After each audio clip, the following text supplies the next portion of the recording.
What's going on, people? Your boy Man Mike coming at you guys with another edition of Friday Night Madness. All right, man. Oh, is it Friday? Yeah, it is Friday. Damn, I forgot what day it was. Oh, it ain't Friday. What the hell day it is? It's Friday. It's Friday. Damn, I'm thinking I'm about to say your ass is tripping already. Yeah. That's Friday Madness for you, bro. Hey, man. Yeah, exactly. What's good, everybody, man? I'm your boy, Mad Mike, and your guy to my... You already know. Right. All right. The guy to my right is... And it's your boy, Kstlyz, the sixth man. It is what it is.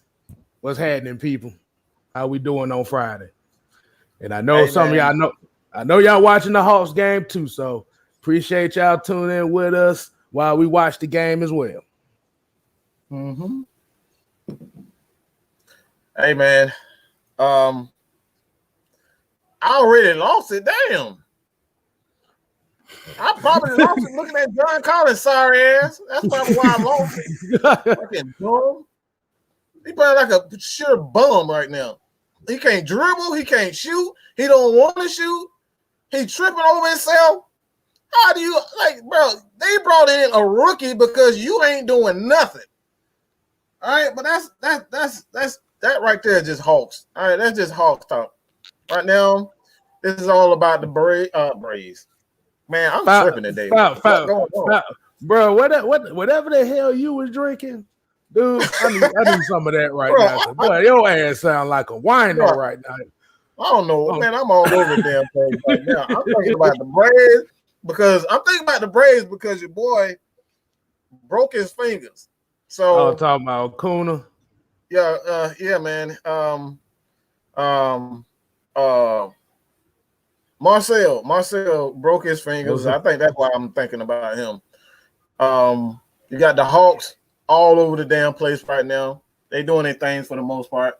Of course, these damn refs started off with the bullshit. How the hell you start off? You had all week to get the damn.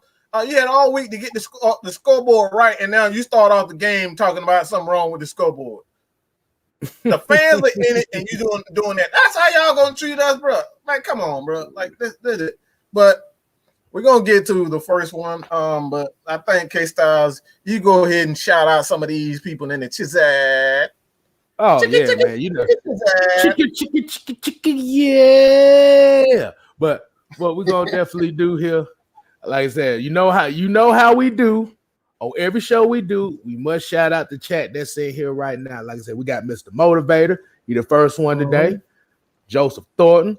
What's going on, homie? We got William Amy, Todd Nelson. We got Gustavo Soils. We got Jay Nalipa.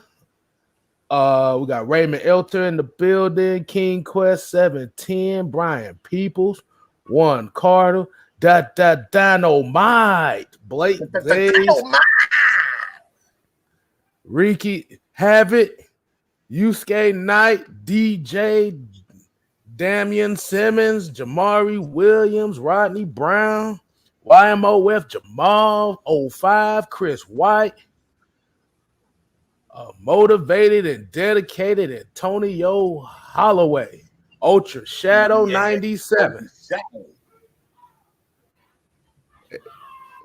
You already know. So let's go ahead and get to, like I said, before we get to it, just want to ask everybody that's in the chat how y'all doing this evening. Hope everybody had a good day. Go ahead, Mike. What you got for us? Hey, man. I think we can just kind of get this out of the way real fast, real quick, real. Yeah. Let's get this out of the way, man. The saga continues, and if you guys have not had the chance to check out Terrence Mathis, his thoughts on the trade rumors, and all of the hoopla surrounding Your boy Julio Jones. He pretty much stated today that he believes that everybody's at fault. But in my humble opinion, what I think he doesn't want to say, like I said, I could be wrong, but when it all comes down to it, the Falcons are at fault to a certain degree as far as not being behind him the way Julio Jones wants them to be behind him. And me personally, I think the issue is, as far as a organization standpoint, they can't. I don't think you can, and that's as real as I can possibly get it. I can possibly put it. You can't. As valuable, as great as Julio Jones has been, he's a surefire Hall of Famer. He's going to be a first ballot Hall of Famer. But when you look at his age, you look at his injuries, you look at last year, I mean, him being out because of a hamstring. I don't know if it was the case that they pretty much kept him out because they just didn't want to risk injury, or Julio Jones didn't want to risk injury. I don't know what the case was, but all we know is Julio didn't play. That's what we do know. He did not play. So if you're in the Falcons, the organization's shoes, what do? He's a 32-year-old receiver. He has 2 years left on his contract. You have Matt Ryan, and we've seen that Drew Brees and these guys can play the 42. And you have a quarterback in Matt Ryan, and you just turned 36, 37. And he has 3 years left on his contract. Somebody has to go. And me personally, I love Julio, but I have a stud. I have a stud in Calvin Ridley. I have a potential stud in Kyle Pitts. And right now, I have Russell Gage and I have Hayden Hurst. So are the Falcons are they wrong in this situation by not saying that, without a shadow of a doubt? I don't know how many times that you can continue to say Julio Jones, Julio Jones, I want Julio Jones, I want Julio Jones, I want Julio Jones. You said it before. They said they want Julio and Matt Ryan to retire Falcons, but I'm not going to take away the GM and the head coach's power to get rid of these guys or decide whether or not these guys. And these guys have pretty much came out to say that they want these guys. But Julio Jones, in my opinion, is one of those guys who want the Falcons to beg. They want to beg him. He needs that reassurance. That's what I'm gearing. That's what I'm getting from Julio. He just wants that reassurance. So, do you think that the Falcons are wrong in this situation? As far as the hold on, all right, yeah, I think as far as the public relations part of it is not controlling it spreading like wildflower. We have to remember. Oh Lord, don't tell me. Okay, we have to remember. Okay, yeah, appreciate it. But we have to remember when they brought in Arthur Smith and they brought in Terry Fontenot, the first thing he said was, we're going to let these guys evaluate the roster and make the moves based on what direction they want to go to. So it's just one of those situations to where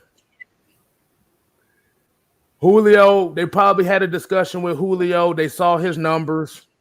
They seen kind of like his,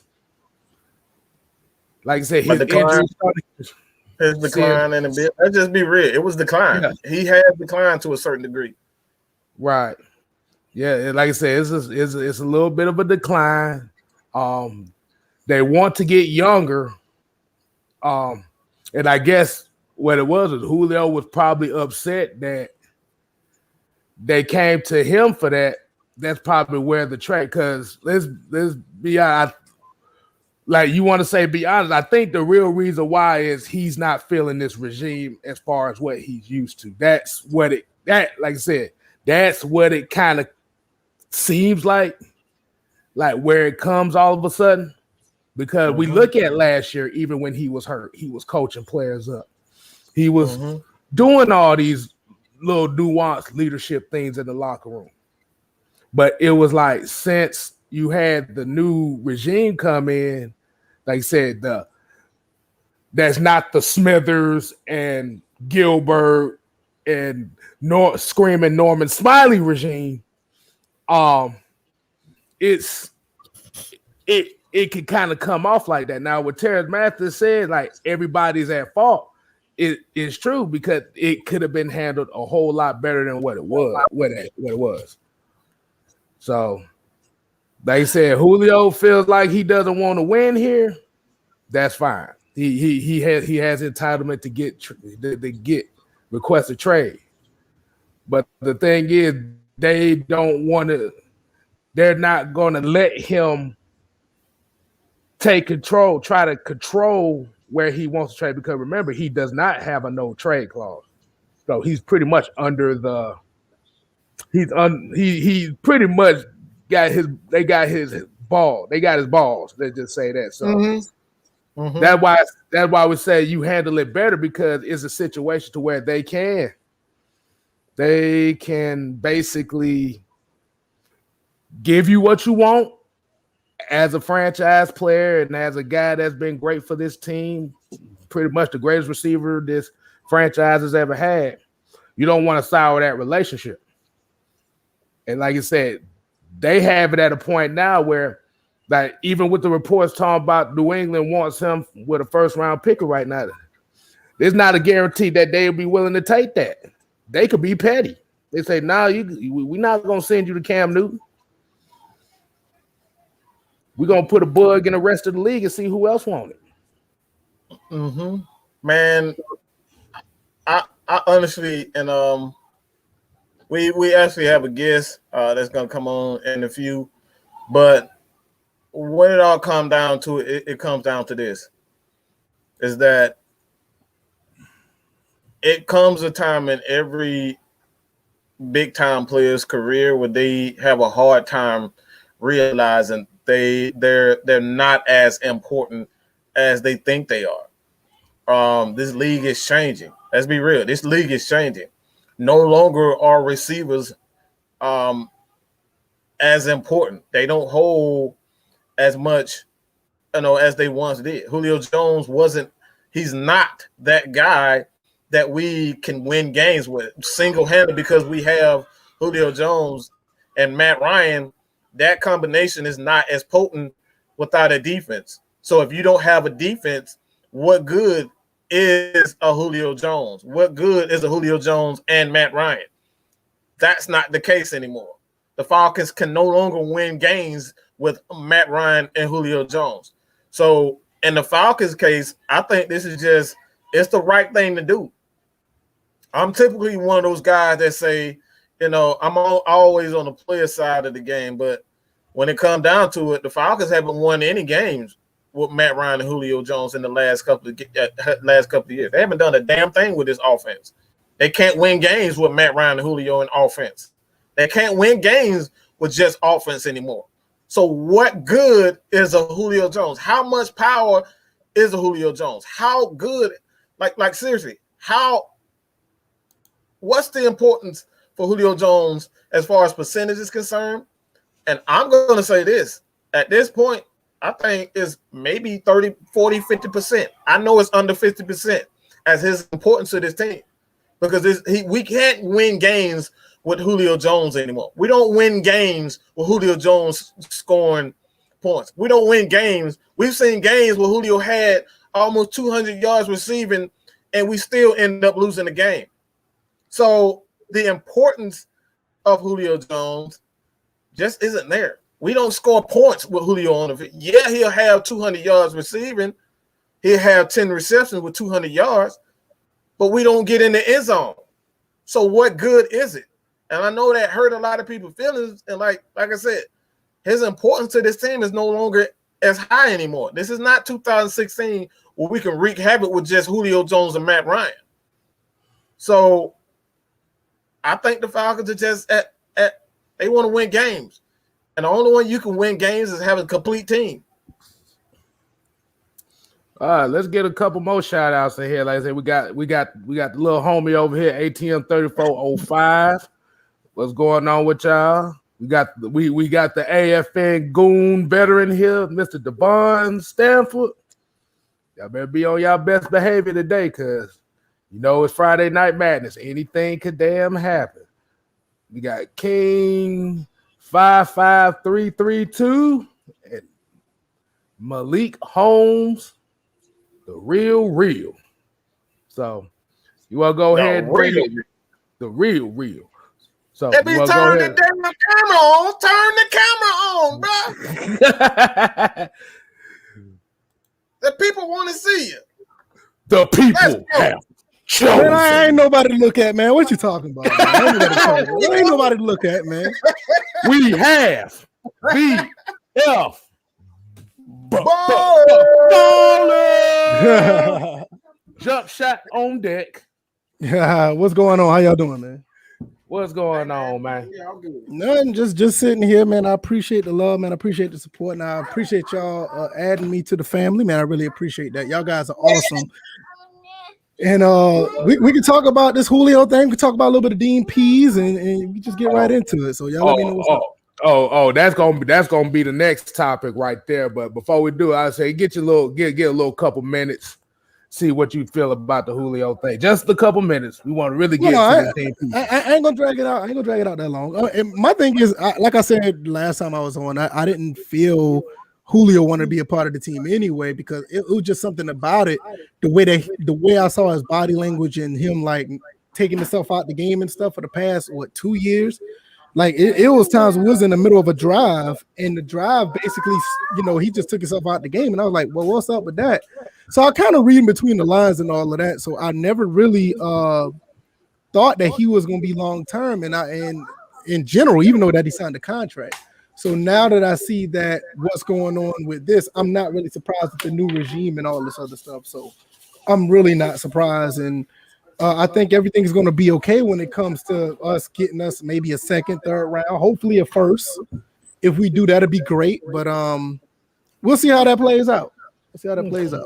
Okay, so you just basically feel like he just kind of checked out. Yeah, I think, in my opinion, I felt like he checked out for at least the last. Don't mind my son. My son's right there. I feel like he's checked out for the past maybe 12, maybe 14 months. I kind of just been feeling this vibe with the way that he's been with the team for at least a year. So to me, it's nothing. How he pretty much excluded himself. This is where I lost respect for Julio, and the fact that he took himself away from the fans. Right.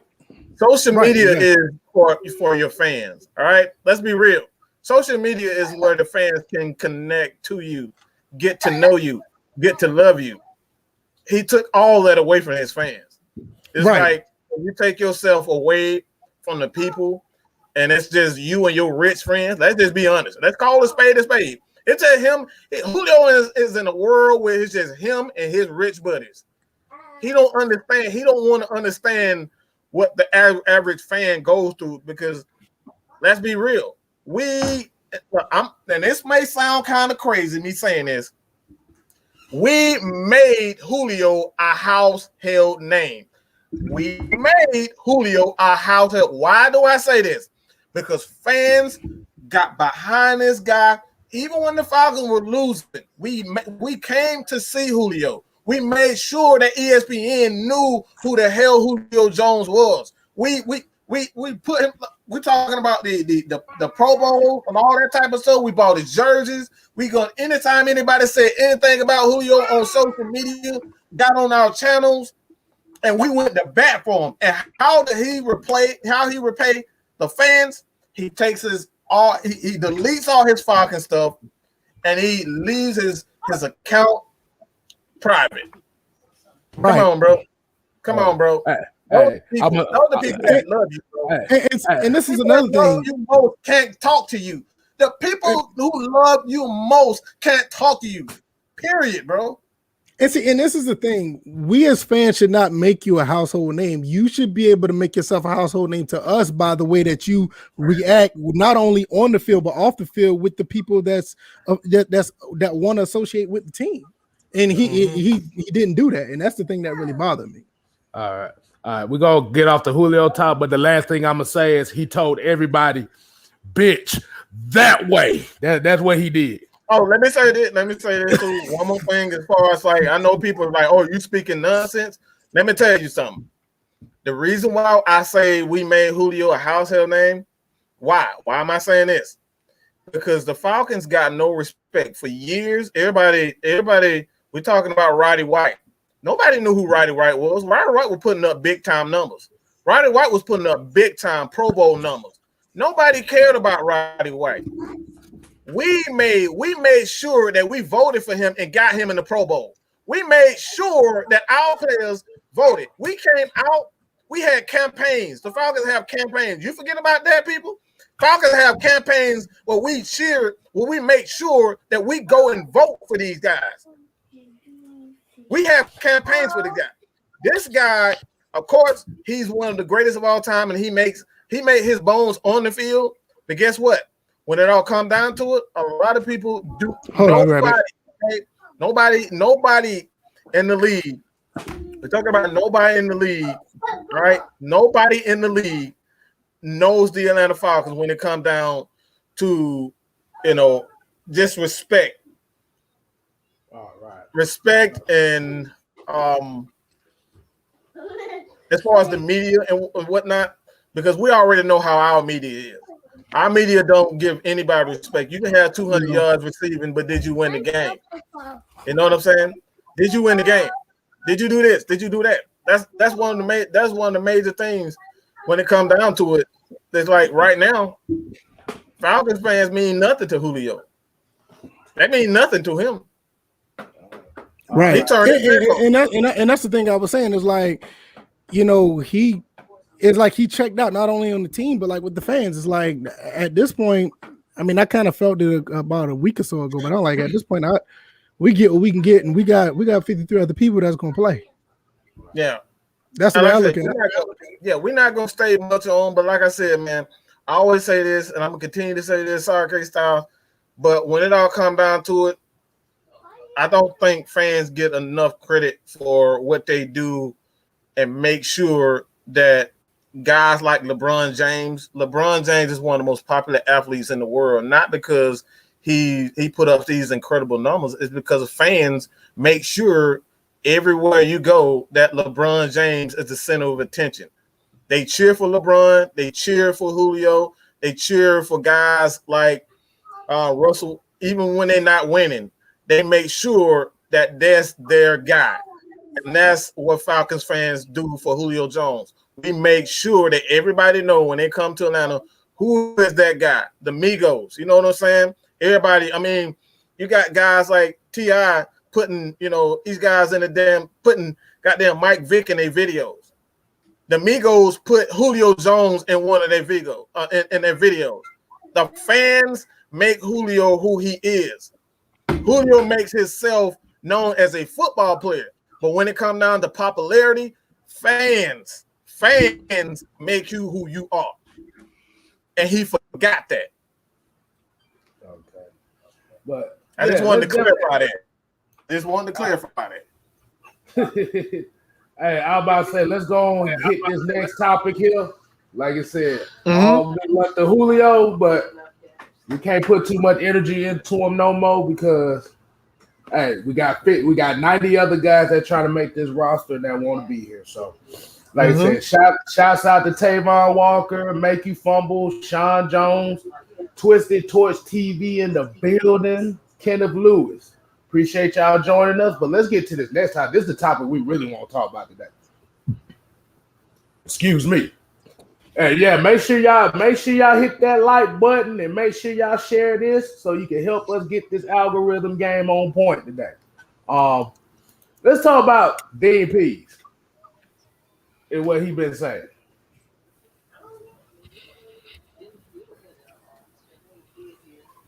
Who's going first? Waiting for somebody to say something. I thought. Look, Mike sitting here doing it. I'm thinking he about to come. I'm just getting excited. Okay. That's all.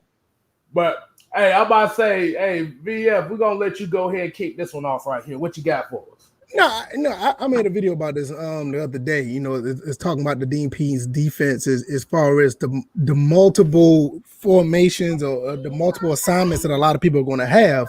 So that's what kind of got me interested in what they're going to do, because a guy like Deion Jones or Olakun, those are guys are like pretty much just straight athletes, and I know they're able to do a lot of things.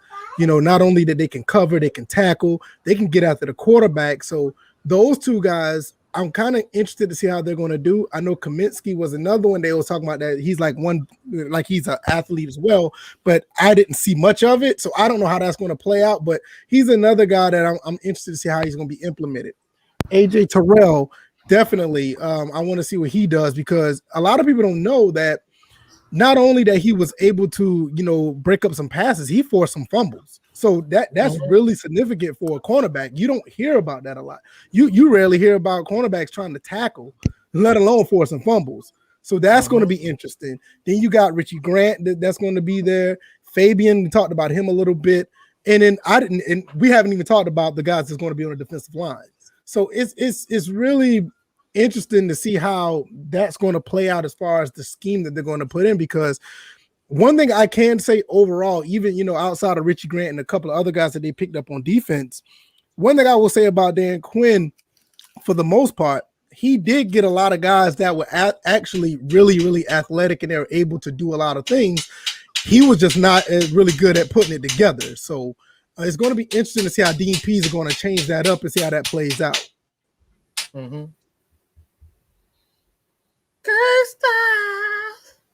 We can't hear you, big dog. Can't hear you, big dog. Hey, the big dog made a boo-boo right there. But Wakando King with the $4.99 super chat. I like the fact that he said, go ahead. Like I said, he liked the fact that Grady was going to line up everywhere on the defensive line. I kind of go. I'll go with this. One of the things that I said was wrong with the Falcons' defense is it wasn't the lack of talent. And I said these to them last night, and I'm gonna say this to you guys also. The Falcons have no issues when it comes down to talent up front. I think that's the biggest misconception that a lot of teams, because you can't tell me that looking at that damn Saints line outside of Cam Jordan, that they have a loaded front. Like that damn Marcus Davenport, the most overrated, overhyped defensive end since goddamn Jamal Anderson. That dude is not very good, okay? I'm just here to tell you, he eats off of Cam. You cannot tell me that Saints, looking at that Saints lineup, some Hendricks, they don't do anything spectacularly well. They don't do anything well. They have a team that had tremendous chemistry, and they take a lot of chances, and they're very aggressive up front. So it makes the defensive line much better than what they actually are. All right, the Falcons are the exact same thing. Cam Jordan, as much as many as he gets sacks, he's not Grady Jarrett. He's not Grady Jarrett. Grady Jarrett is an absolute freak of nature up front. This dude can move anywhere. He can play inside, outside, and he can bend that corner. I did a video on Grady Jarrett. The dude bent the edge on the damn tackle. He bent the edge on the tackle. Hand play, and he got the speed to get around tackles. Cam Jordan ain't that. So I don't want to hear the fact that the Falcons don't have talent up front. One, we make up to Tui Marion did last year. When he got the time, the dude got off the edge quite well, and he had 2-3 sacks late in the series and late during the season. Two, you got John Kaminsky, did very well as a 3-tech, and he played both ends. And you got Marlon Davidson. We still don't know what Marlon Davidson is at this point. He has talent. All right, right there. That's 4 people. That those guys, they have talent, and you these guys in the right position to scheme the guys open and blitz. We know what 4-year-old Olakun and Deion Jones can do when they blitzing. We saw that last year. Those guys are monsters coming off their edge and coming in those A and B gaps. Those guys are absolute monsters. So when you put that all together and you have a Dean Pease who likes to send guys from different angles and you don't know what these guys, and I just did a breakdown on one particular thing that he likes to do is zone blitz, where he blitzes someone and he'll drop a defensive tackle into a zone and then take away a passing lane, and that leads to interceptions and turnovers. Those are we're talking about creativity. You create pressure with not only scheme, but great coverage. We don't talk about the good coverage that the Saints have with their safeties. They have very good safeties about, just doing the small things well. We didn't have that. As much as I love Keanu Neal, the dude was fucking trash in coverage. He was fucking trash. All right, just fucking trash. And Mr. Old Man, I'm talking about Mr. Rico Allen, looked like he aged damn 50 years in 1 year. Yeah, the Falcons' safety were not very good. So that added to the lack of pass rush. Because if you know as an offense that their safety and you can't cover our guys, and we know exactly what you're going to do on defense, you know that they're going to be in the cover three, you don't have to worry about instant pressure. Why? Because you already know what's going on. All the Falcons, all they would do, if you look at the film, all teams would do is throw directly in the middle, run these pick plays to go at the end, and they'll either catch a slant or they catch the seam route and they'll just attack the middle of the whole game. That's the game plan. First of all, I got a friend of mine. Well, I say friend. I've known him for a while. MD20 is in the chat. Appreciate Hugh shouting me out. Haven't seen him in a while. Good, yeah. I'm here. He's known me from my old days on the old YouTube channel, so it's good to see him over here. But a lot of people don't realize that pass rush is not necessarily guys just putting pressure on the quarterback. Now, I know that sounds crazy. Have you ever heard a thing called coverage sacks?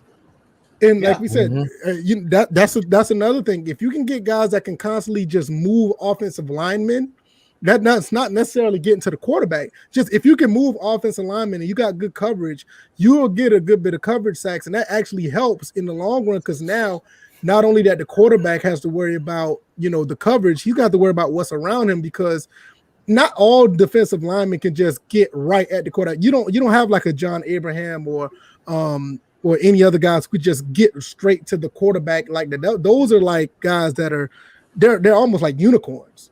So you have to have guys who can cover. Like you said, I love the Keanu Neal. He can tackle. He gives some hard hits, but as far as coverage, I mean, he's nowhere to be found. And same thing, like I said, Ricardo Allen, he had his issues as well. We really didn't have good safety coverage since Willie Moe left. Mo did a pretty good job covering. He did a little bit of everything. So it kind of fell off from there. So hopefully, Richie Grant could kind of be that guy that can do a little bit of both. So we'll see how that plays out. That's all I have to say on that one. Because we just didn't have the cover corners like that. Hey, you know what I'm gonna say? You can't get no worse than we did last year. So that's the floor right there. But listening to these interviews and how these defensive players just kind of soaking this system up, you can tell they feel like they're about to have some fun here. Like I said, it's allowing the athletes to be the athletes without thinking. Mm-hmm. Like you said, I love Keanu Neal, but he was better suited at linebacker. I don't know why they decided to do that shit now in Dallas, but he was better suited as a linebacker. But he's gonna wait till he leave to go to Dallas to figure out that he need to be a linebacker. Like, bro, all this time you had 3 years to get it together, and you decide when you leave to turn him into a linebacker. Like, bro, come on. Right. Because if this was 2000, wait, hold on. Let's hit this before I finish my topic up. We got a 20 spot from Matty Ghost. He said Dean Pease is a beast. I hope RD can evolve like the Blitz cred defense of the 70s when we were number one in the league. It ain't even got to be number one in the league, bro. They just got to be better than last year. They just got to be better than last year. It was all about creativity. We lacked creativity. That's all it was. We did not. Why do you think a guy, Dean Pease, he's been with? Let me say this, and I think this is, you cannot understate this. The guy went to the Patriots, and he took over. He took over Bill Belichick's defense. He was the guy who was calling that defense. It wasn't Bill Belichick. Dean Pease was calling that defense. And that should tell you the respect that like a guy like Bill Belichick has for Dean Pease. All right. He knows defense. He knows how to get the best out of his players. And those guys didn't have a lot of athletes. He didn't have a whole lot of athletes with the Patriots. He didn't have a whole lot of Patriots when he went to even when he went to Baltimore. The Baltimore Ravens, they had a lot of injury issues. They had a couple of guys slugged, but for the most part, they were dealing with a lot of issues even when they was there. But like even then, he taught those guys, and like this comes from that Buddy Ryan, Rex Ryan style of defense. He's a disciple on them when it comes down to that scheme, and I know a lot of people still don't understand that. When you run the exact same scheme, you don't have to work under a guy to be a disciple. What a disciple pretty much means is that, you pretty much follow that guy's his scheme and how he attacks defense. When you look at Dean Pease and you look at Rex Ryan, they do a lot of similar things. Everything is pretty much exactly the same. That Baltimore Ravens team, there was a 3-4, there was a 4-3, there was a 4-6, there was a 4-4. It was everything that 2000 Baltimore Raven defense. They were everything. And that's exactly what Dean Pease is. He is everything. You never want to show your hand. And that's what the Falcons did wrong for the last 3 years. Everybody knew that we was going to be in a cover 3. We know it. It doesn't matter if they show blitz, they knew the Falcons was going to go out of it and they're going to still have the same thing. It's still going to be the same play. So creativity is where it's at. So the answer, Matty goes his question as far as like the blitzkrieg. I think we're getting back to our roots, and that's I don't mean to bring up Julio Jones again, but at his stage of his career, he's into numbers. He's not into winning. All right, I'm just gonna be real about it. He's into numbers. He wants to become the greatest of all time, so he's going to go to a system that better suits his wants and his needs. This Falcons team is not going to be one of those exciting teams where we're going to throw the ball 50 times a game. This is going to be a well-balanced team. We're going to get back to running the ball, and we're going to play solid defense. We're going to be aggressive. That right there isn't conducive to make Julio Jones to continue to make him the center of attention. And it really is just that simple for me. Yeah, because I could definitely see a multiple front defense here because that's the main thing they were talking about. Like, it's pretty well. That's what Fourier was talking about. Because Fourier talking about, he said he's finna earn. He's working to earn some respect this year. You got respect from us, but like I said, it's gonna be a multiple front defense. You're gonna see some 3-4. You're gonna see 4-3. You're gonna see 46. You're gonna see some 2-4-5. You're gonna see some proud defense. It's basically just gonna be depending on how they want to exploit what they want to do. At the end of the day, their main objective is they coming for your ass, and that's the mentality that we needed. Can I add one more thing? Can I add one more thing real quick? One of the things that we're talking about, I don't think this gets enough attention, is that having an offense where you have 7, you got like 2-3 good wide receivers. You got Julio Jones. You got now that you have a Calvin Ridley, and then you got Russell Gage. Those are 3 wide receivers that when they are going well, like you're going to have to pay these guys based on their numbers. So based on their numbers, you're going to have to give them X amount of dollars. You're not going to be able to, pay 3 great wide receivers. And being in the offense with Dean Pease, his offense is more tailored to tight ends, getting tight ends the ball. And tight ends, as we know, they don't get paid as much as wide receivers do. So going forward, they're going to save money on the offensive side of the ball, paying tight ends versus paying wide receivers. And that right there is going to allow them to put more assets and put more money on the defensive side of the ball in the trenches. That's where you're going to win. Okay. Let's get to this $10 spot from Matty Ghost again. Appreciate you, homie. He said, I'm more concerned with our offense this year. Am I crazy? But I think our defense going to beast out some. Like Mike said, you don't have to be concerned with the offense. The offense just not going to be it's not going to fit the mold of what the NFL wants most of their teams to do this year. Mm-hmm. Like it's going to be basically a balanced offense. Like I said, we got 4 words that we use on AFN that we say all the time. Run damn ball. Damn ball. We saw it in the Super Bowl last year. We seen it the last 2 years. Run the damn ball. That's why they lost. Let's be real. They lost because they didn't want to run the ball. And all they want to do is throw it. So we're getting out of that era. Again, we're going back to old school football. You gotta have balance in this league. People don't realize how important running the ball is. Even when the offensive coordinator, fake coach that we don't want to talk about, went to San Francisco, and they almost beat the Chiefs. You know what lost them? They did the same damn thing they did when they was here. They was running the ball. They were averaging almost 7 yards a carry, and they stopped running the ball. Bam! And you wonder why that 2nd and 5. After you ran the ball and got 5 yards, you try to throw on 2nd and 3rd down. Why would you do that?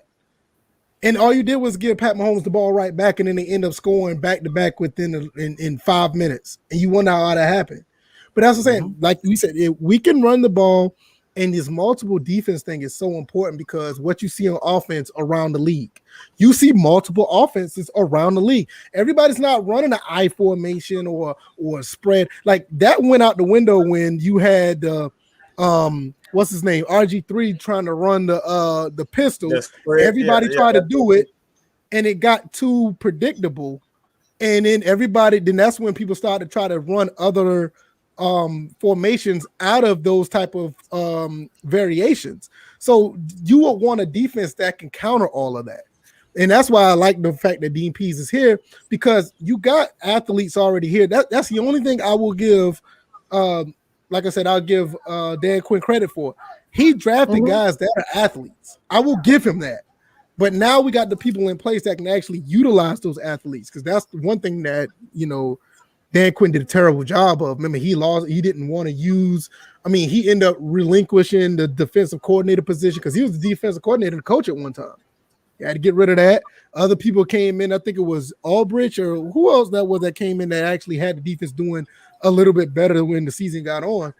It just did not work out, but we got the players in place, and now we got the personnel. So I think the defense is going to be much better than we're talking about. So it's going to be interesting to see. Yeah. Like you said, the defense. Remember, this defense was the 5th worst pass defense in NFL history. Too predictable. Yeah, way too predictable. Like you said, we run it cover 3 all the time. It worked for a year, maybe a year and a half, and I'll just say it worked for probably maybe 2 years. Because really, when we went to the Super Bowl that year, the offense was just lights out. So I really can't say it was defense. But, people caught on that to cover 3 really quick. So you got to be multiple. You got all these 5 wide receivers on first down now. You got, running the ball on third when offenses are mixing it up. We got to have people in place that can counter all of that. And I really believe Dean Pease can make it happen. Chestnut checkers. Exactly. Chestnut checkers. But all right. But so out of this DNP offense, like I said, this is a question that I have for both of y'all and people in the chat. So if you're looking at what they're trying to establish here, who do you think is going to really show their asses this year on that defense? Oh, no question. I think Olakun. I also got faith in. I think Deion Jones is. We haven't talked about him a lot. I think he really going to be. Hey, I think he's going to be able. You stole it right out of my mouth. Yeah, I didn't even think of it because we just had the interview with Olakun, but I think Deion Jones is really going to be that guy. Him and maybe AJ Tyrell, a quick second between. That's going to be like 2A and 2B with him and Olakun, but I really think Deion Jones, he's going to be something serious. That man is a toy. Like the reason why I picked that play, if you guys go check out on AFN, it was a zone blitz play where he had, a lot of teams like to motion out their running backs and then bring them back in, and either they send the blitz or they'll drop the linebacker in coverage. If you know anything about Deion Jones, like for a fact that you don't know what he's going to do. That plays into his hand. You don't know if he's going to jump a route. You don't know if he's going to come from a blitz. You don't know anything, or he's going to jump back and play, a third. Like, we don't know anything.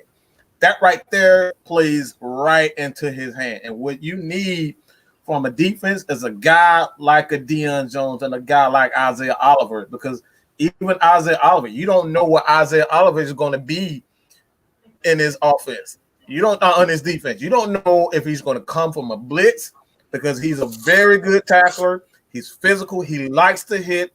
Like AJ Tyrell, those guys love to hit. So you have guys that are wild cards that you can use at any given time, and you can send them on the blitz, or you can send them out.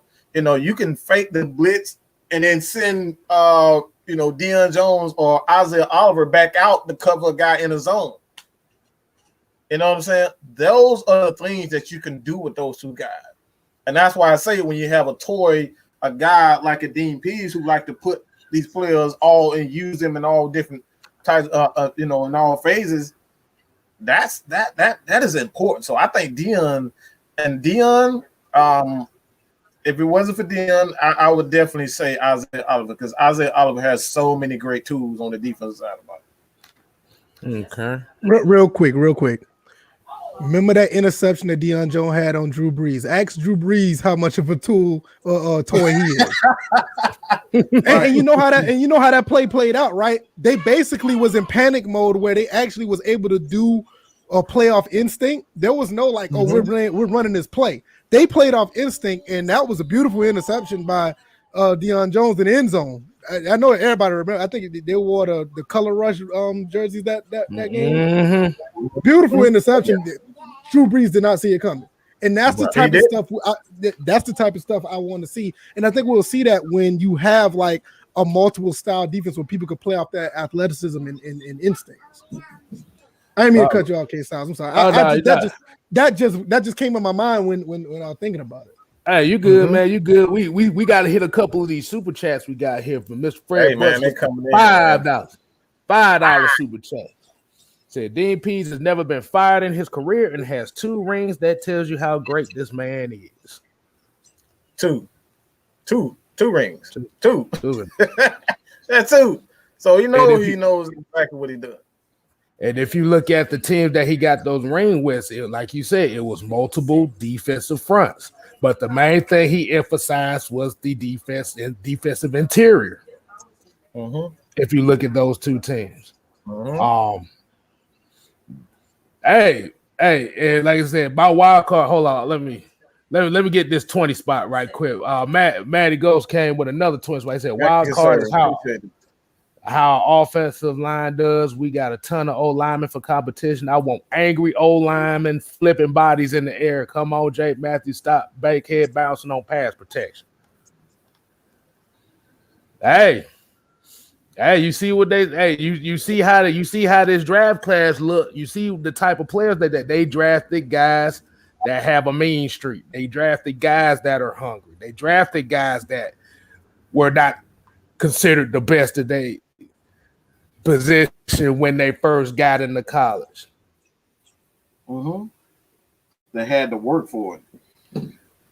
They had to work for it. Mayfield is one of those guys that had to work. Like, am I back on? Am I back on? Then stream y'all tripping on me again. I told you what happened. Nah, you good. You good. You good, man. Yeah, it definitely gonna be all right though. I think the guy that will benefit, and I think the guy that will benefit this defense is we're not even talking about this name, and we signed him in free agency this year. That's Brandon Copeland. Yeah, he's a very he's a smart, intelligent player. Right. He's one of those guys like Mike Peterson. Like Mike Peterson, like towards the end of his career, he was just a smart. He wasn't, making plays off of his athleticism. He was making plays just off of his sheer, just his IQ, his awareness. That right there is what Copeland is. He's a very smart, and like, if you guys remember, that's something that DNP said, that him and Fourier was kind of competing against each other, like who was the smartest and whatnot. Like that's the type of defensive players that he has on his team. So like you got intelligent linebackers, you have intelligent players right now. And I think that's going to bode well for this Falcon team. You got to be able to make the right plays at the right time, and like in crunch time, especially third down. You got to understand what teams and offenses are doing, and from a defensive standpoint, especially in this league, if you don't understand what the offenses are doing for you, they'll eat you up as a linebacker. So I think Copeland is definitely one of those guys you got to watch out for. Right, because you have to remember, looking at last year, Brandon Copeland as a spot in linebacker had more sacks than everybody on our team. That's crazy. As a spotlight, that's crazy. So that he's good at what he does. Right.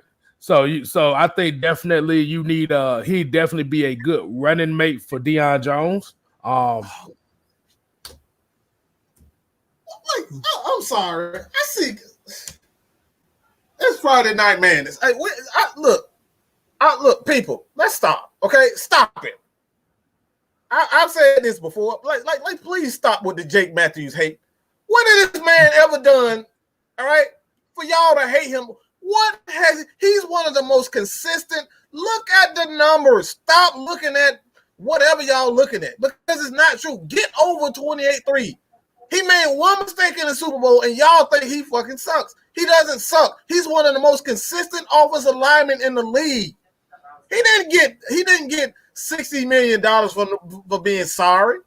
He's consistent.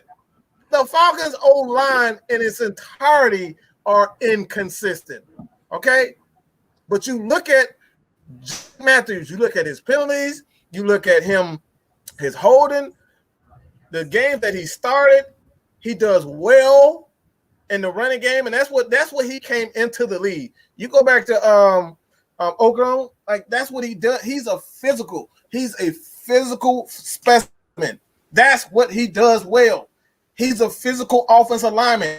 And KSTYLZ always say this: linemen don't want to go backwards. They want to put their big ass body on you and smush you. We seen it with the damn Julio Jones screen. He smashed that damn boy. That's what he want to do. That's what offensive linemen want to do. They want to smash you. And that's why we got frustrated with former friend, because all he wanted to do is damn throw the ball instead of using these guys the proper way.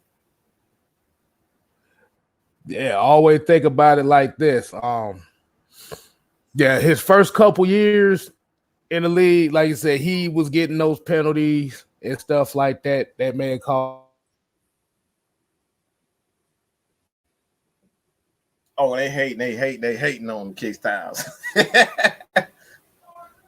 They can't. Hey, by the way, the Atlanta Hawks are up 81-68. and end of the third quarter coming. So that's an update for all you Hawks fans. Sorry about them Knicks. Sorry about that Knicks. We're whipping that ass right about now. Go ahead, hit that thing, KSTYLZ. Yeah. Before I was so rudely interrupted by StreamYard and this internet connection killing me right now.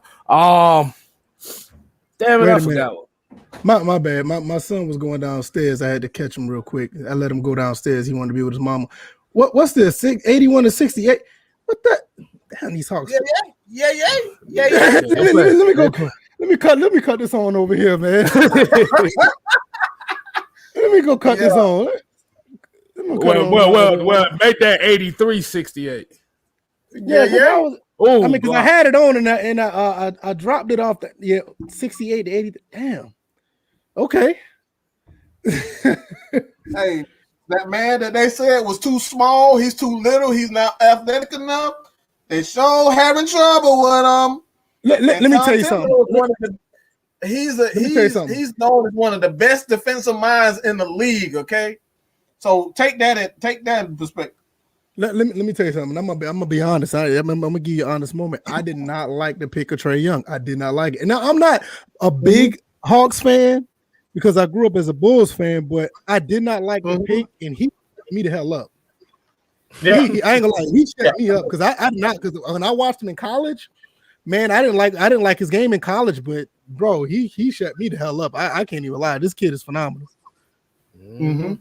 I did not see it coming. I don't know how many other people have. I did not see this type of player coming. I saw it the whole time.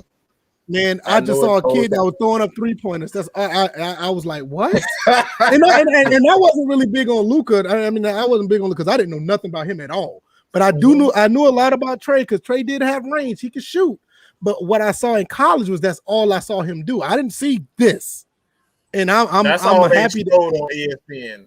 ESPN, that's all they show. They show all his 3-point shot.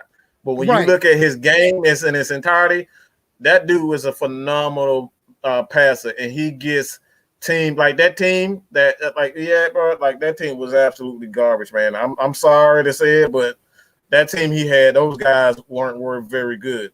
And he pretty much, that dude is just a playmaker.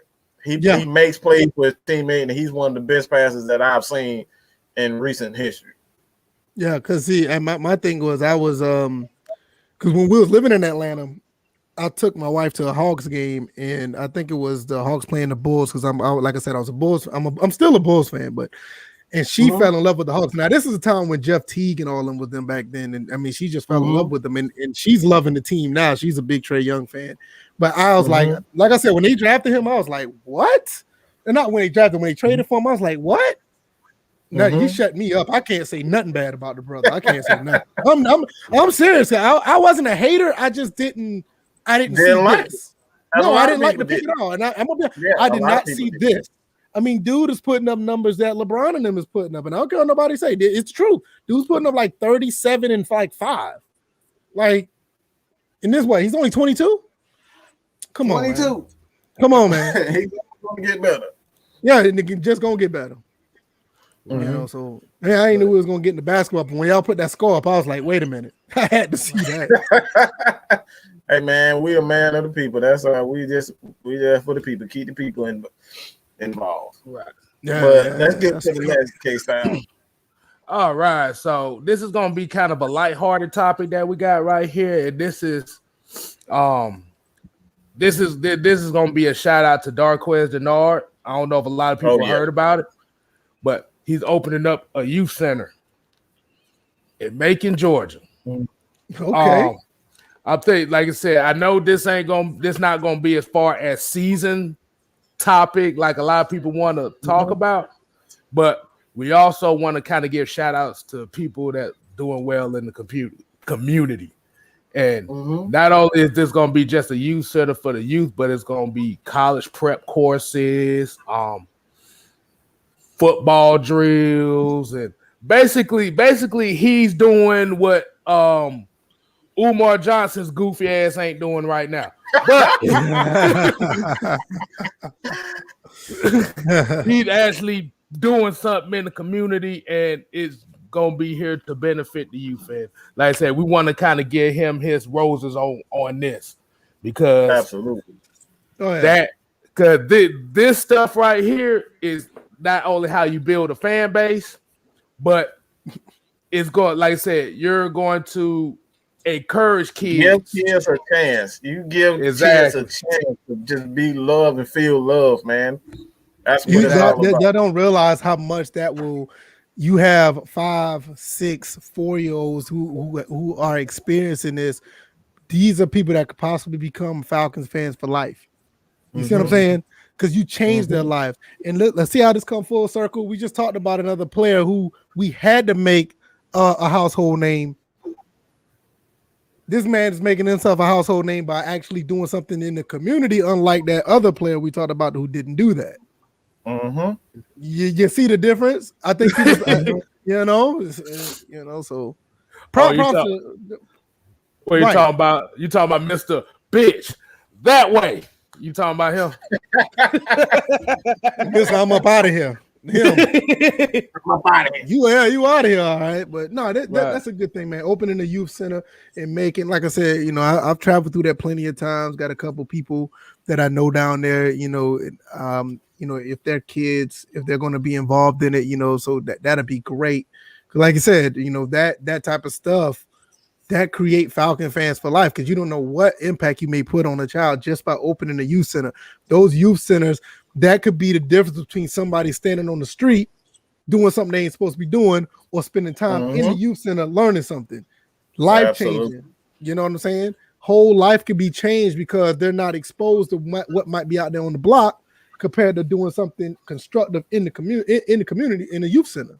So you just never know, man. That's the type of stuff that we are. That's the type of stuff that we would like to see. Vanta Mina says, "Dang, I thought Julio put on for the city. Yeah, with the Migos. He representing. Okay, he's representing. He's putting on. Yeah, he representing. Right. So basically, what it says, the center, what it's going to do is, I got it right here. It says it's going to do after-school tutoring, college prep services, and mentoring programs. That right there is exactly what they needed. That's how you make a household name for yourself. Because not only that, it's on the field, it's off the field as well. You look at guys like Warrick Dunn. Warrick Dunn is a big name in Tampa, but you just don't know how much impact he had in Atlanta. A current football player that's in the NFL right now was directly affected by what he did. Deshaun Watson. There may not be a Deshaun Watson without Warrick Dunn. That's the type of stuff, you know what I'm saying? That's the type of stuff that impacts, Exactly. So, like you said, this is just one of those cases where you definitely have to appreciate. These are the kind of guys you have to appreciate in this community. Yeah, absolutely. Absolutely. And a lot of people don't know. I mean, people that's from Macon, they may say it, but Macon is not all peaches and cream down there. They need the help. It's a rather small town, but they have their hoods and they have the little, the ghettos or whatever. But all places have it, but not many people talk about Macon like that. It's much needed. Right. So anybody that's in the Macon area, they got kids or something, like you said, they doing touring on the Friday. So basically, the address is going to be 2465 Hillcrest Avenue in Macon. So if you got kids down there and they doing touring here, just be on the lookout for that. Yeah, please do. Even if you don't have kids, everybody knows somebody who have kids, Right. Who don't? It's like, if you can find 3 people that that don't have kids, I mean, hey, you're I don't even know what to say about that. I mean, that's rare. Exactly. Everybody got kids. Man, these Hawks is killing these motherfuckers right now. That's what I'm looking at. I'm trying to maintain. I'm like, Dang, Capella with a block. I might be a little bit behind y'all because I'm watching it on the app on my computer. So if you watch on TV, you probably ahead of me. Nah, you good though. But you got anything else you want to talk about? We just gonna freestyle it here. I want to talk about something. Let's actually talk about the wide receivers without number 11. How do you think these guys are going to prosper? You know, you got Ridley, you got Zacchaeus, you got Russell Gage. How do you think those guys are going to be implemented? With the absence of who like we signed another receiver, Juwan Green, I think it's Green. Then we signed him as well for a 1-year deal. How do you think that's going to help with the passing game with Matt Ryan? Do you think he'll be able to spread the love, or how do you think that's going to? Care about the passing game. It's not about the passing game. It's all about the big downs. We always preach the small, intricate details of football. One thing that plagued the Falcons, we always had great receivers. There's never been a time in this Falcons history where we never had good wide receivers. So I don't worry about receivers here. We are receiver central. That's what we do well. We draft great receivers, all going back before I was even born. We've always had great receivers. Billy White, Shoe Johnson, like that's what we do is receivers. So I don't worry about the receivers.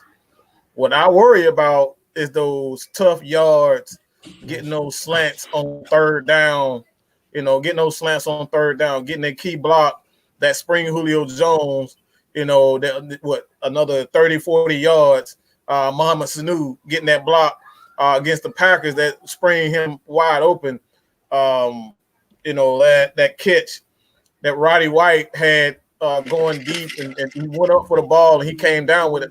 Like those are the things that I worry about for the Falcons, like our receivers. Like that's what Russell Gage do. He's scared the living hell out of everybody every time he jump and go up for a ball.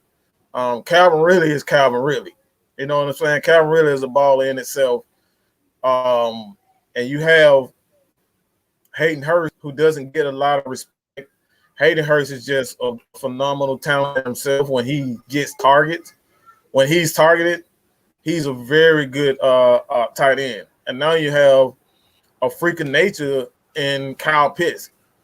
Like he's 6'6", 240, 250 pounds. See him line them pitches, man, them pitches. Bro, like it ain't nothing you can do. You just look at him lined up against Richard Grant, bro. It's like, damn, he's bigger than I thought he was. Right. That dude is a problem. That dude is a problem. So I'm not worried about our receivers. I'm worried about can these dudes block. That's what I'm more focused on. People in the chat, they talk about Frank Darby and Tajay Shop. I made a video about it. I forgot about both of them. Like I don't think we have a receiver that's a caliber of Julio, but I think we have enough weapons. But like you said, that not only that you catch the ball, run after catch, but that is one thing that you had talked about blocking. And that'd be good, especially if we're going to spring a Mike Davis in the secondary, or we get Javian Hawkins. I think that's a running back, Javian Hawkins. I think that's a running back that we signed. Get him because he's going to be doing a lot of stretch runs. So if we can get them to block, that'd be very valuable. Well. That's what Julio did well for us.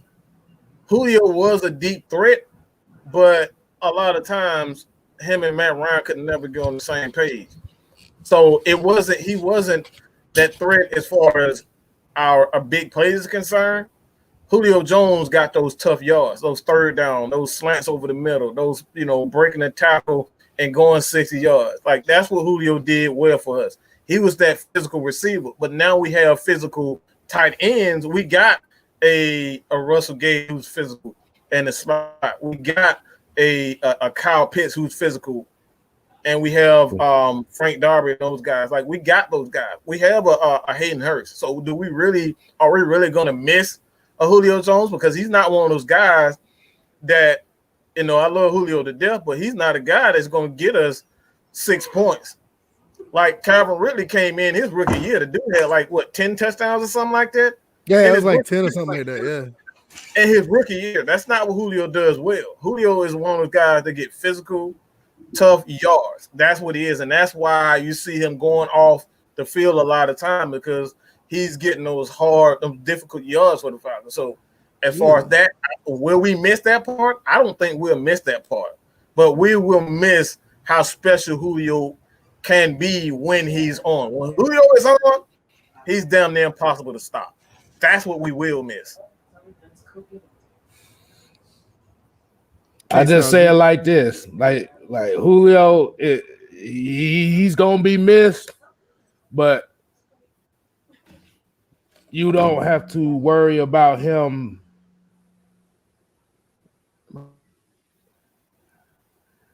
Go ahead. They don't want you talking about Julio. Go ahead. No. What I was basically going to say is, yes, that production there is going to be missed. He did it again.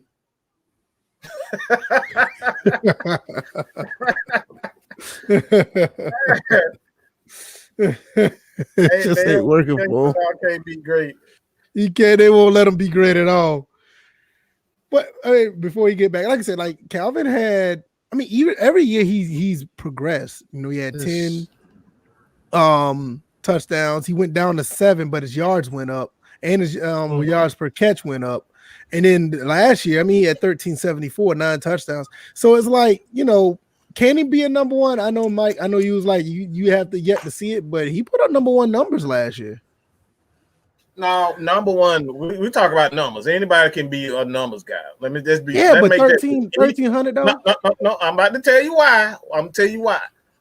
Anybody can be a numbers guy. Anybody can put up those numbers. But when I'm talking about a number one guy, can he make that clutch play when we need him most? Okay, I'm with you on that. I understand you on that. Julio made that one of the most unbelievable catches when we needed him most. Julio made those tough catches. Can Calvin really make that catch? Because he dropped a lot of key touchdowns last year. Yeah, he had a lot of yards, but when we needed him most in a lot of games, especially that Tampa Bay game where he wide open in the end zone, he dropped it. Yeah, he needed to go up for a pass. He didn't even jump for it. Like, those are the things. That's what we're talking about, number one. So anybody can put up the numbers, but when we talk about those key plays and key moments, is he that guy? I'm not sure. 4th and 2 against the Eagles, what Julio did on the screenplay. That type of stuff. That type of stuff. I get you. That type of right. Corey Shaw says, nah, man, I can't downplay potential Hall of Fame. Nobody's downplaying it, but you got to understand it is what it is at this point. That's why I asked about the total everybody that are receivers on the team. Because you can't downplay that, but at the same time, you can't downplay it by asking about the entire group of receivers. That alone is telling that we're not downplaying it. Because if we're downplaying it, we'll be like, okay, who can replace him? We're talking about that whole group because of that one person.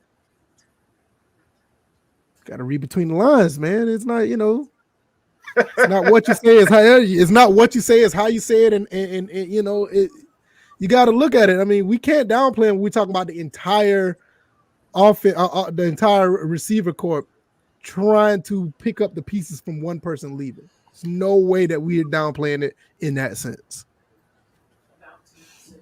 Absolutely. But no, I'm not a deep thinker. Like I said, ever since I went off on that one dude, StreamYard has not been acting right with me since. I don't know why, but it's just been like that. I got lucky yesterday, but today it ain't acting right for me. But yeah, like I said, we appreciate Julio. We appreciate Julio for what he done, but you have to remember he wasn't gonna be here forever anyway. It's just like with any other player, like Matt Ryan is not gonna be here forever. So, like, if you could get his production from three other receivers, that's just as effective. The only thing is now you have defenses ain't got a key on one guy. There you go. They don't have to key on one guy in the red zone. And, some people say addition by subtraction. Sometimes it could be addition by addition, because now you got 3 guys who could probably pull the weight. What kind of defense is going to be? What defense that can cover all of that?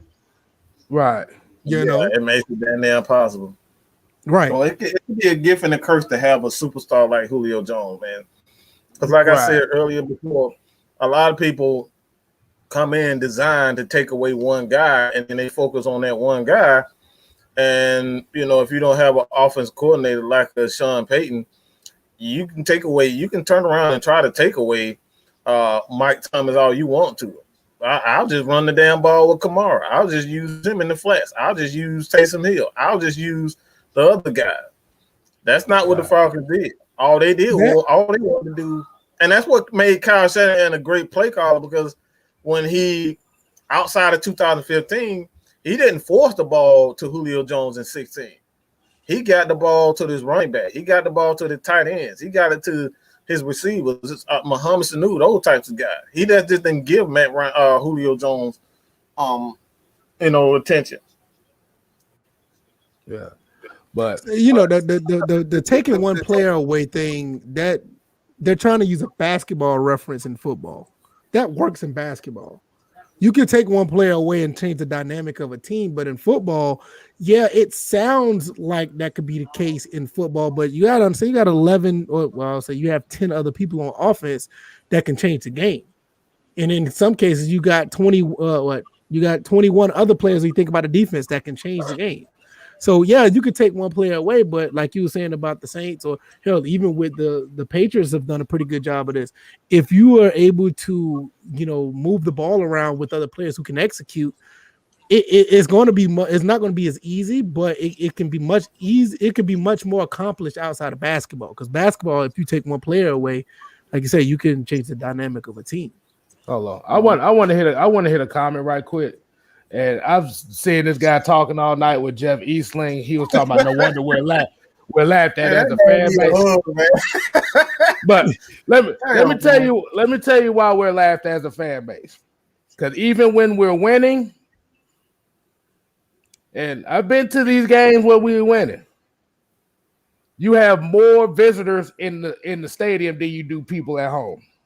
That's like a running meme in Atlanta, man, and I don't understand that we can never get the fans to come to the stadium.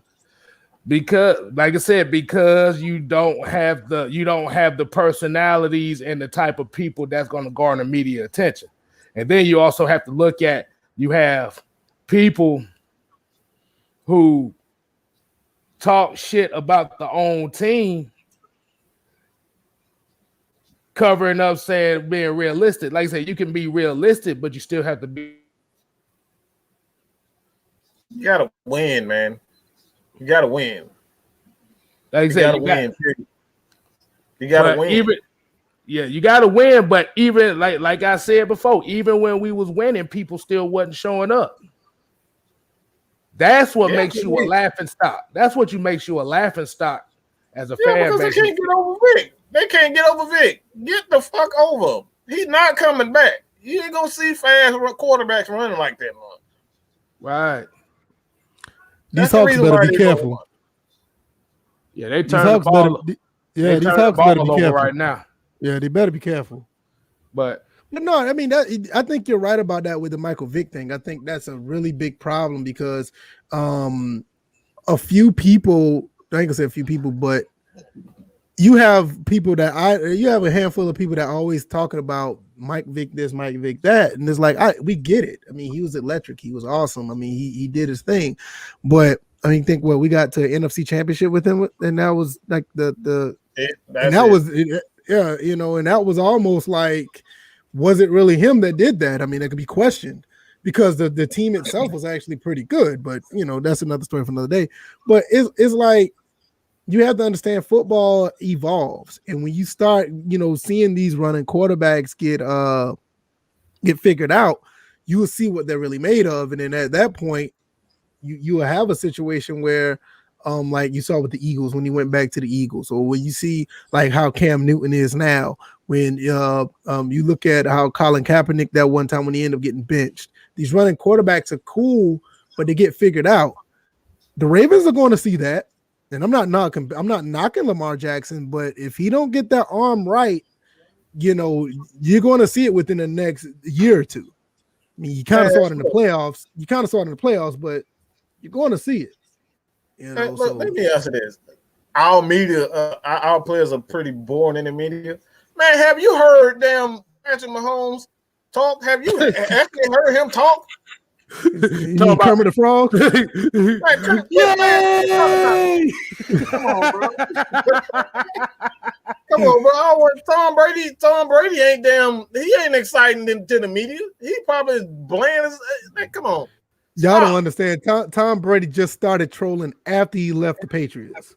Yes, that's it. Right. That man He just started trolling. All players are bored. Yeah, come on, man. Y'all need to watch other teams. Stop paying attention to all players. Exactly. There's not many guys that are Deion Sanders. Check that super chat, KSTYLZ. Hey, we got that $5. $5 super chat from Joe Hughes. He said, "We know the reason why other teams have more fans at because half of Atlanta fans be out partying, barbecuing outside the stadium."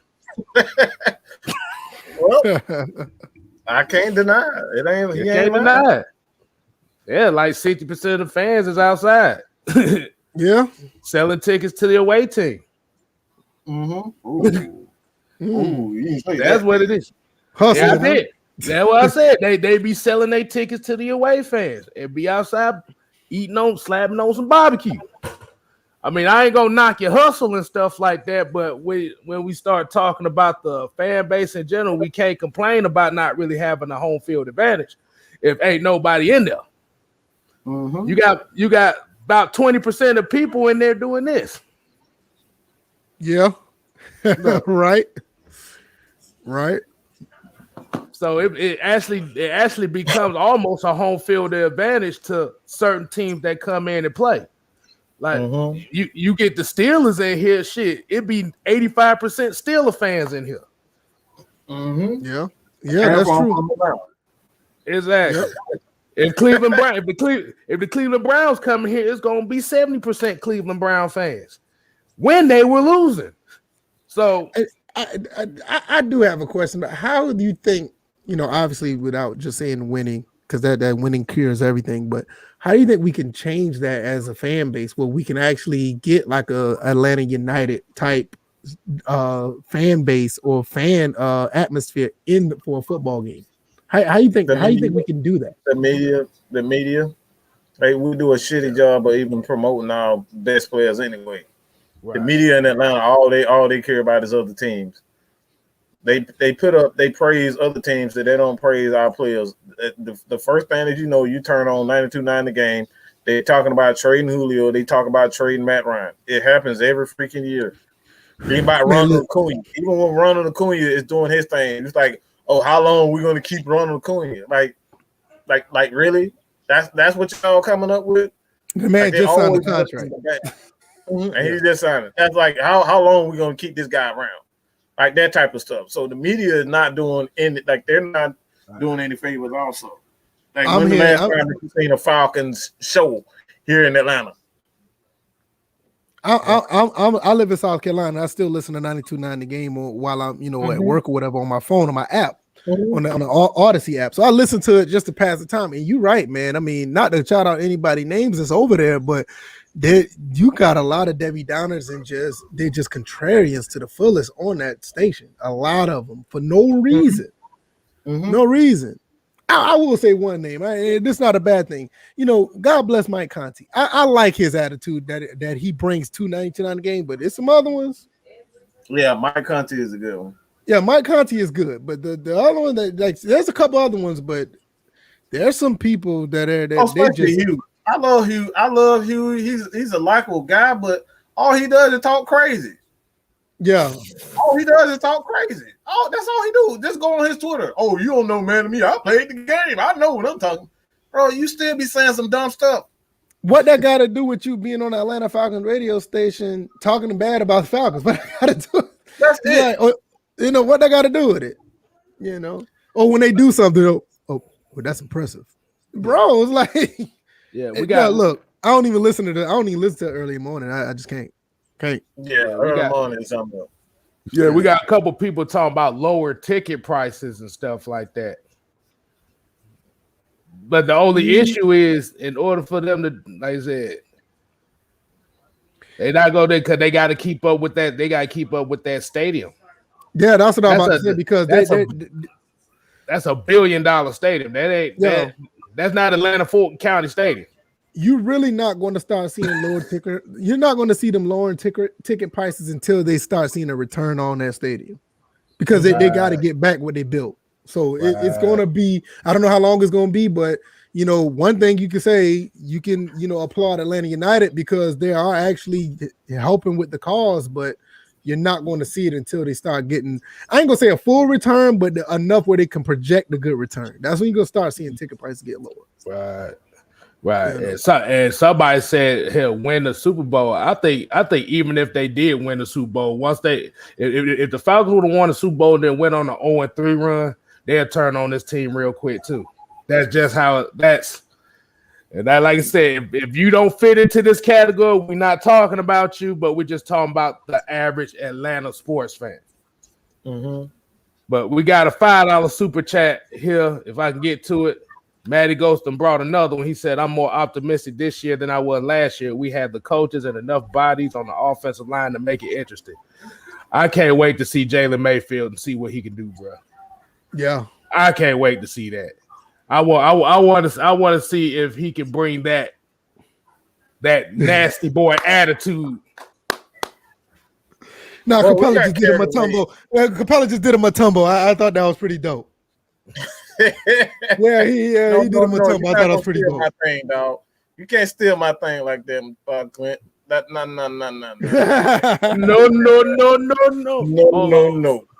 Exactly. Well, no, I mean, like you said, like you got guys who are like the physical, athletic guys. Like Jalen Mayfield is. I mean, he's a huge guy, but he's physical. We talked about even Davison. He didn't get drafted by the team, but he's a big dude. He just wasn't utilized. So you want to, and that's one thing. Like I said about Deion Jones. I mean, he's not a big player, but he can do everything. So it's going to be really interesting to see the moving parts, even with the run game with Mayfield and the other guys. So it's going to be really interesting. Exactly. I think we got too carried away. I think the Falcons just got too carried away with the stardom of Julio Jones. He came in on fire, lit it up, and they just got happy. They saw dollar signs and they tried to maximize that. Like that's what they get, and they built the team around him and Matt. And from that point on, it's like we lost ourselves, we lost our identity. All we saw was let's, get more stats and more yards with Matt Ryan and Julio. And like I said, they lost. They pretty much abandoned the defense, didn't want to do anything for the defense, all because they just built the team around Matt and Julio. And that's just like that's what it was. We had 1 year, and that year it was pretty much it.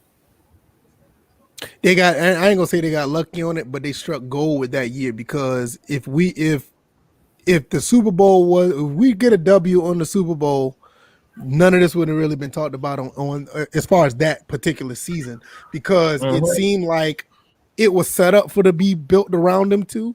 But now, once again, the NFL has evolved. You just cannot have those type of play. You look at these other teams that are actually winning and progressing, like Tom Brady even had to do it when he went down to Tampa. The team is not just necessarily about him. Even when he was in New England, you had a lot of factors that played into a complete team. So I think, with these new guys are in now with Pease and Arthur Smith and everybody else under that umbrella, you're starting to see what they're trying to do, and what they're trying to do is that type of the format of building the team. Oh yeah, because I'm actually looking at something right now as I was speaking about Tom Brady and those teams in New England. If you actually look at a lot of the statistical categories on those teams, you realize the years that early on that they won the Super Bowl, he never had a 1,000-yard receiver. In a year that they did, in a year that he had a big receiver, they lost to the Giants. Right. So as long as you have that collection of talent that you cannot focus on, like if you have a system where you can spread the ball around, you can space the field in zones and stuff like that. Like I said, 1,300-yard receivers is good, but like I said, having a collection of guys that can be, you got 500 here, 600 here, 800 here, 800 here, 400 here. It's just as good as having 2 1,000-yard receivers. And in some cases, it could be more deadlier. Because you cannot focus on one guy. You cannot game plan and say, "Oh, we have to stop this guy." That's what made the Rams so dangerous, because they had Torrey Holt and Isaac Bruce with Marshall Faulk, and they had a tight end. I forget the tight end, but they had 4 guys that you couldn't key on those guys. Bro, you ain't even talk about Isaac Keem and Ricky Prohl. Isaac Keem, that's it. Isaac Keem. Isaac here, they had like 5 guys you couldn't key on them. So that's what made them so dangerous. You couldn't key on them. Right. Because I remember they were doing an interview with Kurt Warner, and Kurt Warner was talking about it. It was like, yeah, y'all talked about Torrey Holt and Isaac Bruce. You talk about Marshall Faulk, but y'all forgot about Isaac Keem. You talk about Ricky Prohl. I mean, those guys, I think that year both of them had like at least 600 or 700 yards apiece. Yep. Right. You know? Right. And then greatest show on turf.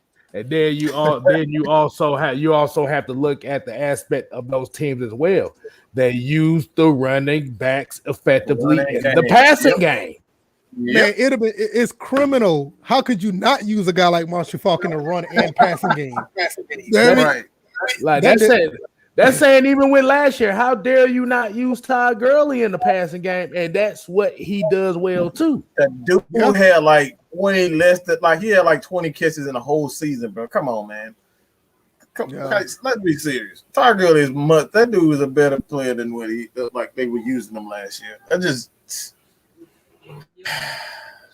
That's goddamn Farmer Friends, stupid ass. Thank you, Dirk Cutter. Not. I ain't got nothing else, man. This dude, Todd Gurley, had 25 receptions for 164 yards as a Falcon last year. And most of them were check downs.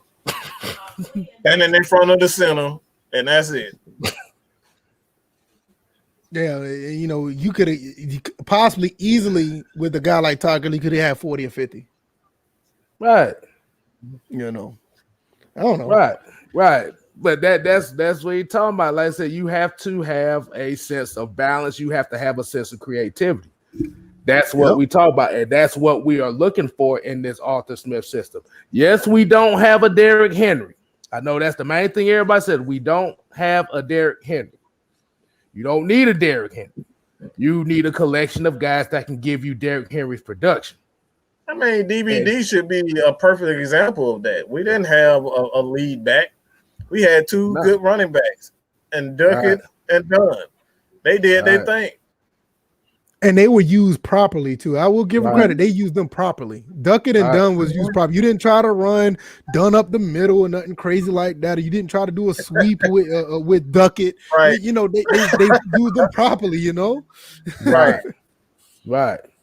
But like I said, that's what happens when you have a competent scheme, a competent offensive philosophy, and a competent coach that can use that and knows what these guys' strengths and weaknesses are.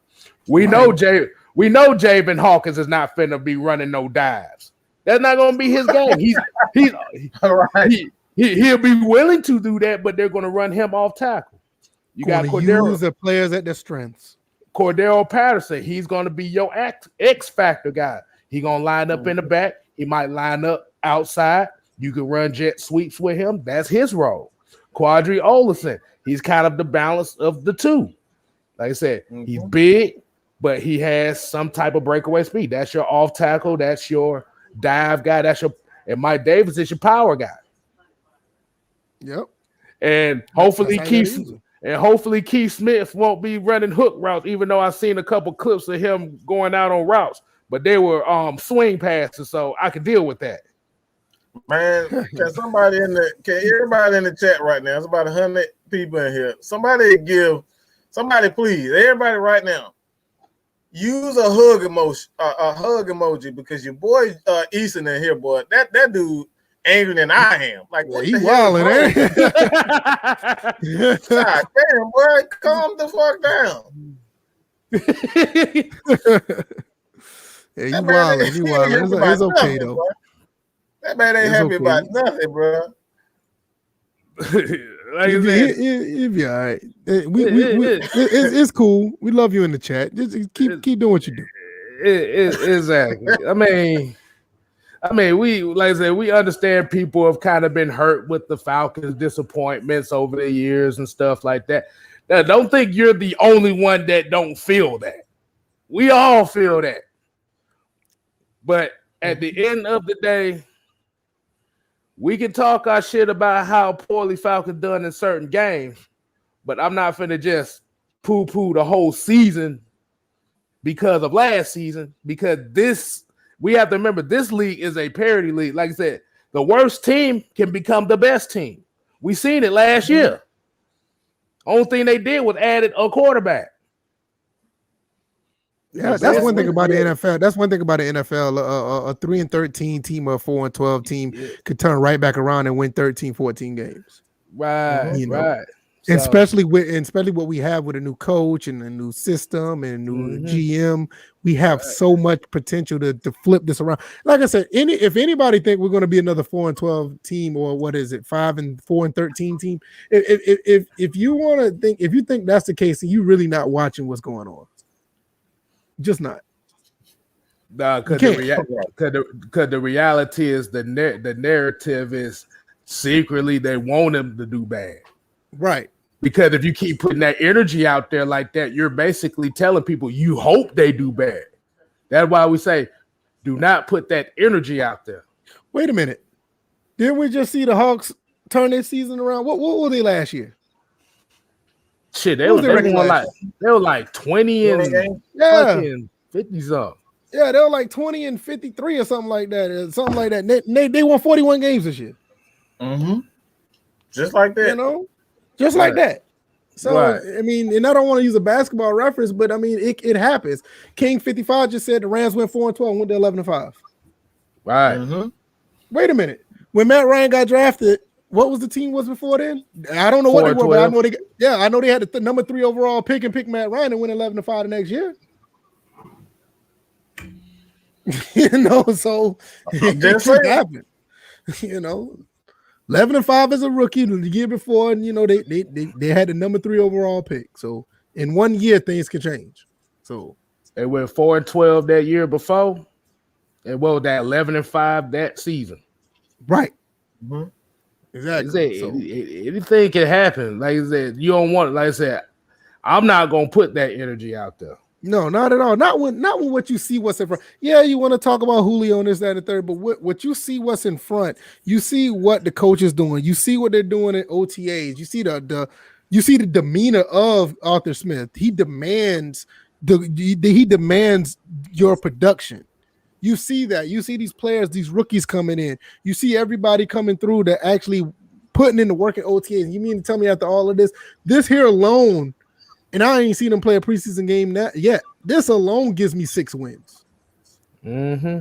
You know, now I'm just being, you know, real modest. 6 wins just because of the energy that these guys are putting out there. Mm-hmm. Right. So, right. I don't know. Yo, you never heard of whatever you put out there, you shall receive? Absolutely. It's like an ATM. You put that money in there, what you think you're going to get back out? Exactly. You can't put $20 in ATM, leave a couple days and think you're going to get 40. No, it don't work like that. You get that same 20 you put in that bank. So, and then sometimes you mess up and don't do the right thing. You might get an overdraft and get nothing back. Right. See, now, because the thing is, if you use the words like, okay, you're disappointed in the season and how it goes, see, now you're putting the energy of optimism, but that's being realistic, being disappointed. But when you're hoping they're going 4-13, or you saying, oh, we're going to go 5-12 this year, we're going to go 4-13. See, now you're putting the energy in the air. So now, even when they win, your energy is still off because it's like it doesn't sit right with you.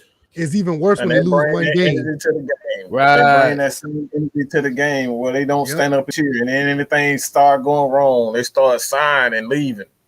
3 and out. They talking about, I told you they're gonna go 1-16. Wait, is this just a 3 and out? I mean, He's like, oh, he got a touchback on the kickoff. They ain't going nowhere. What? Slow down. You know, like, but I'm dead serious. You got people who think like that. They get a 3 and out, or if they get 3 points on a field goal after having a pretty decent drive. Oh man, that's 6 and 10 written all over it. Wait a minute, it's just a drive. But that's how they do, man. I ain't got nothing else. If y'all got anything else, man. That's it, man. We're gonna close it. Hold on. KSTYLZ again. Come on, bro. I'm still in there. Oh, okay. I'm in there. I'm worried about my nephew. He done came in here. I don't know what the hell he about to do. Oh, okay. He made an appearance himself. You know, he get a little antsy stuff. But yeah. I know. Hey, but any last word for anybody? Oh, I'll go in first with this one. Like I said, congratulations, Hawks, on the win tonight. Like I said, that's a good way to come back. Like I said, Trey Young is embracing this villain role, because you already know Trey Young is the most hated guy in the league right now for some reason. I don't. For whatever reason. But I like that he's embracing the villain role. He's basically just saying, fuck all y'all. But pretty much. That's basically what I'm seeing. But I'm going to say it like this. We appreciate everybody tuning in tonight. Everybody kicking in with us. Like I said, you also make sure you go, if you ain't follow Just KSTYLZ, you got AFN here. Like I said, we got the affiliate. We appreciate VF Balling here chilling with us tonight. But if y'all ain't seen Judge Joe Brown, boy. Oh my goodness. What in the Judge Joe Brown and Kwame Brown? Y'all need to go check that out, because boy, he done talked about everybody. And when I say everybody, he even went to the White House on y'all asses. I never look at Judge Joe Brown the same again, boy. I thought he was just a regular judge, but that dude is savage, man. Boy, that boy Joe. Boy, you could tell Joe Brown used to pimp them hoes back then, boy, the way he talked. Yeah. Lord have mercy. And I didn't know he talked like that. I was like, man, you seen the shows? Oh, I see the shows, but you ain't seen that.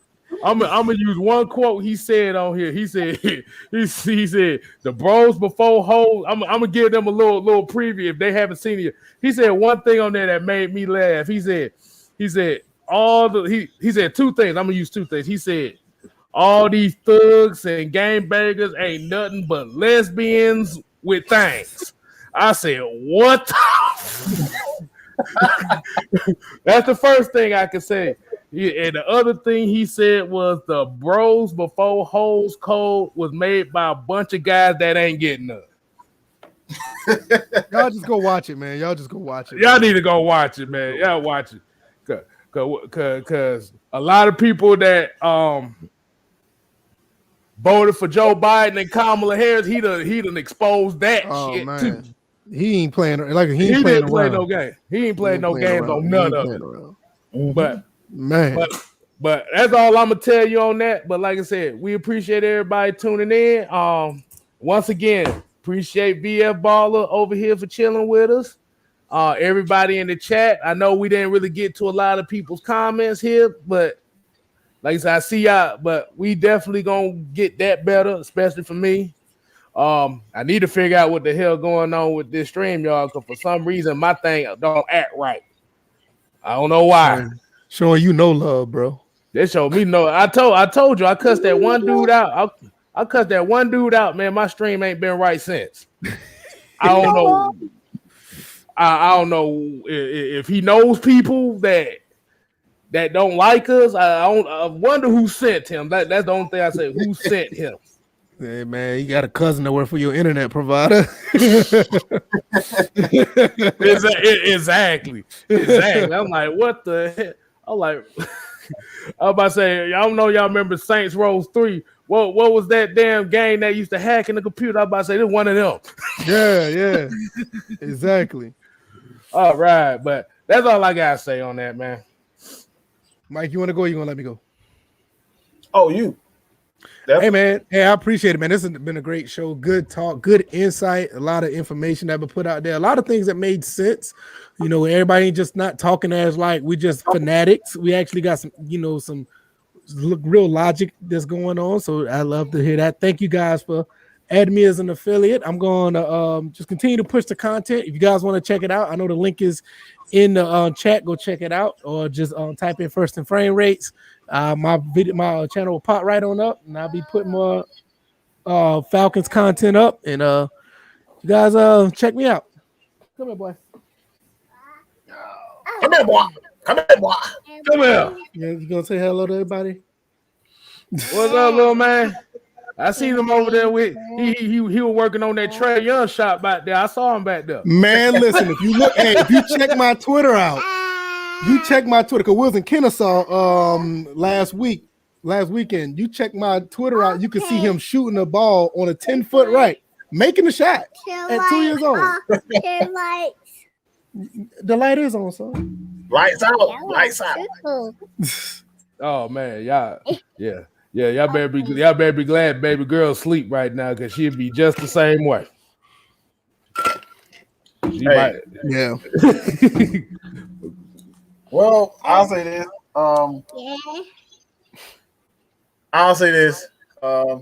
Still go to hell in NBA because having 13 damn free throws in the first damn quarter, and the Hawks barely had what? I think they had 3. So like it's still the obvious bias. They really don't want to get behind the Hawks. Trey, for whatever reason, is a villain, and I still don't understand that. I mean, they doing stupid stuff like he losing his hair. Like, bro, he's like, what that got to do with any damn thing? Like, LeBron been going bald for the last 10 years, 15 years. This man LeBron been going bald since 14. No. He had a hairline. His hairline disappeared after year 4. Once he started wearing that headband, that hairline was gone. And yes, I could talk because after that Falcon season last season, my shit started going back because of my frustration. So I can say that.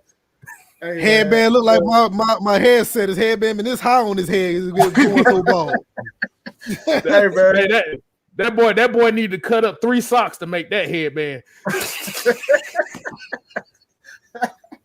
Hey man, but it all goes down to it, man. The Hawks doing their thing. Trey is a villain.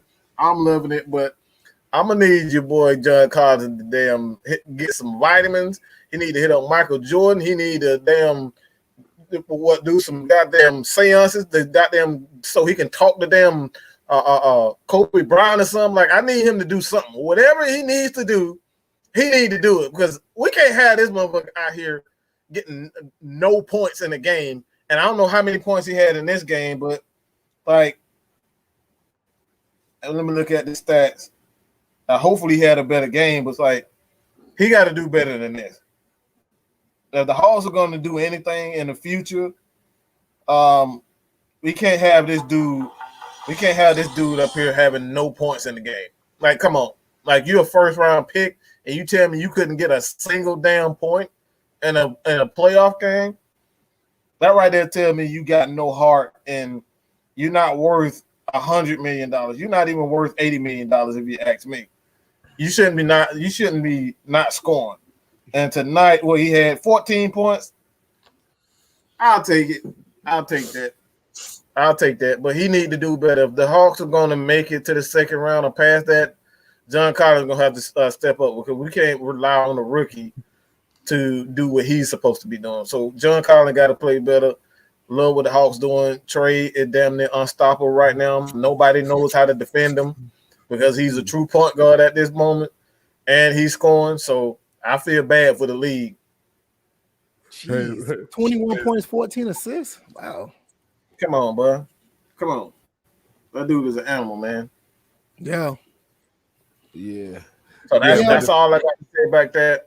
Hawks. Hey, man. They doing their thing right now. Good coaching.